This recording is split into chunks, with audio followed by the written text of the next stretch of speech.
বাংলাদেশ ফুটবলে শুরু হতে যাচ্ছে নতুন এক অধ্যায়। আর্জেন্টিনার বিশ্বকাপজয়ী গোলকিপার এমিলিয়ানো মার্টিনেজ খেলছেন যেই ক্লাবে, প্রিমিয়ার লিগের সেই ক্লাব অ্যাস্টন ভিলার অনূর্ধ্ব 18 নারী দলের হয়ে খেলছেন শায়লা মেদিনা আহমেদ। এবার তাকেই বাংলাদেশ নারী দলের সাথে দেখা যাবে, মাঠ মাতাবেন লাল সবুজের জার্সিতে। পুরুষদের পর এবার নারী ফুটবলেও যোগ হচ্ছে প্রবাসী প্রতিভা।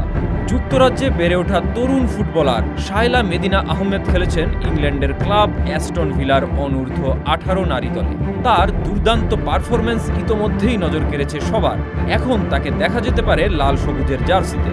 শায়লা মেদিনা আহমেদ শুধু একজন খেলোয়াড় নন, তিনি হতে পারেন বাংলাদেশের নারী ফুটবলের রোল মডেল। যেমন পুরুষ ফুটবলে হামজা চৌধুরী আলো ছড়াচ্ছেন, তেমনি নারী ফুটবলে শায়লার কাছ থেকেও তেমন কিছু আশা করা হচ্ছে। তার খেলার গতি, দক্ষতা আর আত্মবিশ্বাস তাকে অন্যদের থেকে আলাদা করে তুলেছে। বাংলাদেশ ফুটবল ফেডারেশন ইতোমধ্যে শায়লাকে দলে অন্তর্ভুক্ত করার প্রক্রিয়া শুরু করেছে। তার পরিবারের সঙ্গে নিয়মিত রাখা হচ্ছে যোগাযোগ। বাফুফের সহসভাপতি ফাহাদ করিম জানিয়েছেন, শায়লা বাংলাদেশের হয়ে খেলতে আগ্রহ প্রকাশ করেছেন, তবে আসন্ন সাফ চ্যাম্পিয়নশিপে তাকে পাওয়া যাবে না। ভবিষ্যতের জন্য তাকে করা হচ্ছে প্রস্তুত।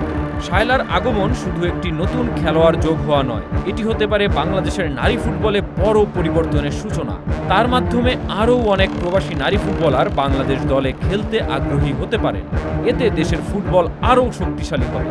সব মিলিয়ে শায়লা মেদিনা আহমেদ হতে পারেন বাংলাদেশ ফুটবলের নতুন আশা।